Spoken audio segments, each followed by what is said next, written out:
નમસ્કાર દર્શક મિત્રો, ઇન્સ્ટન્ટ ઇન્ડિયા ન્યૂઝમાં આપ સૌનું સ્વાગત છે। આજના મુખ્ય સમાચાર। છોટાઉદેપુર જિલ્લાના કવાડ તાલુકાના પાનવડ ગામે નવીન ગ્રામ પંચાયત ઘરનું લોકાર્પણ કરવામાં આવ્યું। 138 વિધાનસભાના ધારાસભ્ય જયંતિભાઈ રાઠવાના વરદ હસ્તે વિકાસ સપ્તાહ સેવા અને સમર્પણ 24 વર્ષના જન વિશ્વાસના ભાગરૂપે પાનવડ ગામે કાર્યક્રમ યોજવામાં આવ્યો હતો, જેમાં લગભગ આશરે 2 કરોડની કિંમતના લોકાર્પણ કાર્યક્રમ અને 3 થી 4 કરોડની કિંમતના ખાતમુહૂર્તના કાર્યક્રમો કરવામાં આવ્યા અને આ કાર્યક્રમમાં ધારાસભ્ય જયંતિભાઈ રાઠવાના હસ્તે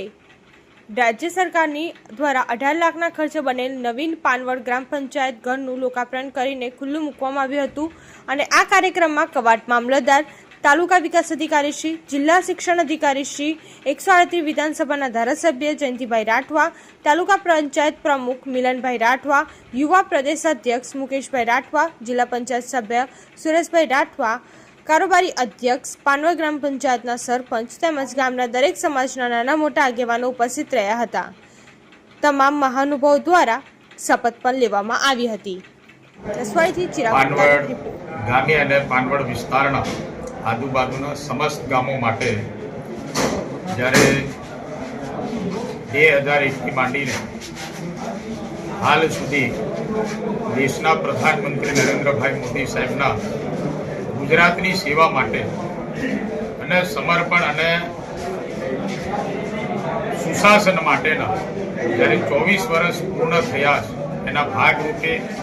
રાજ્યના સન્માનીય મુખ્યમંત્રી ભૂપેન્દ્ર પટેલ સાહેબે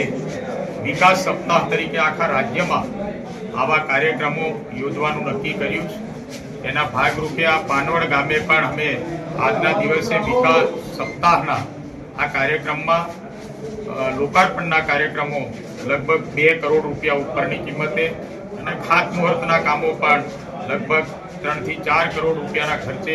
લોકાર્પણના પણ કાર્યક્રમો કર્યા છે અને આજના દિવસે પાનવડ ગ્રામ પંચાયત ખાતે ગ્રામ પંચાયતનું ભવન જે હતું એ ખૂબ જર્જરિત હાલતમાં હતું। એને વ્યવસ્થિત મકાન બનાવવા માટે, નવું મકાન બનાવવા માટે રાજ્ય સરકારે 18 લાખ રૂપિયાના ખર્ચે આ મકાન તૈયાર કર્યું અને આજના દિવસે આ ગ્રામ પંચાયતના મકાનને લોકાર્પણ કરીને માન્ય સરપંચ શ્રી, તલાટી કમ મંત્રી અને આ વિસ્તારની જનતા માટે આ ગ્રામ પંચાયતનું ભવન